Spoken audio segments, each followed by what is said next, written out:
Inilah kisah hidupku. Aku seorang budak lelaki berumur 12 tahun yang lebih suka berlari di padang daripada duduk di dalam kelas. Pelajaran membosankan, angka-angka menyesakkan fikiran dan aku selalu berasa seperti sekolah bukan tempatku. Yang pasti, ada satu perkara yang sering aku dan rakan-rakan buat. Mengumpat Cikgu Ali.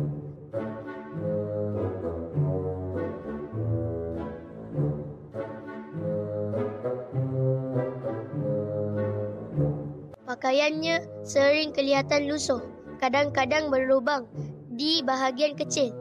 Kasutnya bocor, sehingga aku pernah terlihat ujung kaos kakinya basah ketika hari hujan. Cikgu ni tak pandai bergaya langsung. Namun begitu, aku sering bertanya-tanya, kenapa setiap kali aku ke kantin, makananku sudah dibayar. Pernah sekali aku beranikan diri bertanya, ada yang bayarkan, nak? Aku terpandang sekeping kertas emoji.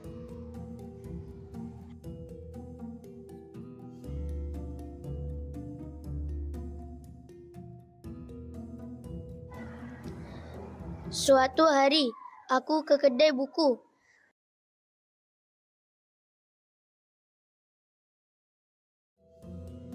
Hanya mahu melihat buku-buku yang aku tidak mampu beli.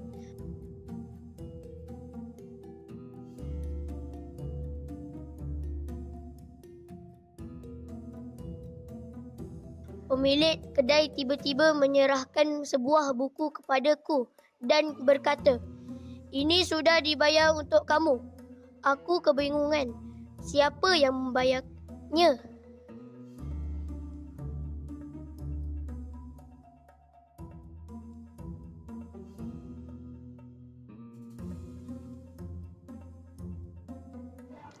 Tibalah hari yang paling membahagiakanku. Pertandingan bola sepak. Aku kan kapten pasukan sekolah aku. Aku lihat ada sebuah kotak yang tertulis namaku.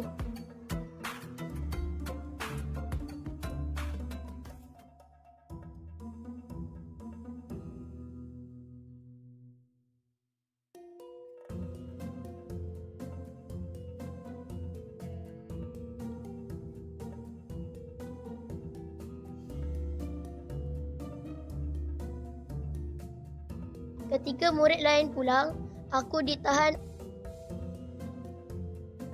Mari sini, kita belajar bersama-sama. Walaupun aku tahu dia letih, dia tetap tersenyum, menjelaskan setiap perkara dengan kesabaran yang tiada tandingan.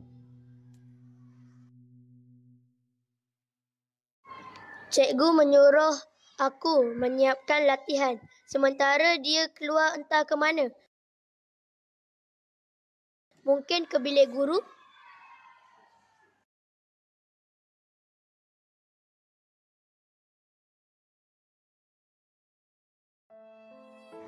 Hari itu aku menangis. Aku sedar cikgu bukan miskin. Cikgu mengorbankan segalanya untuk aku. Aku berjanji pada diriku sendiri, aku tidak akan mengecewakannya lagi. Dan sejak saat itu, aku tidak pernah lagi mengumpat.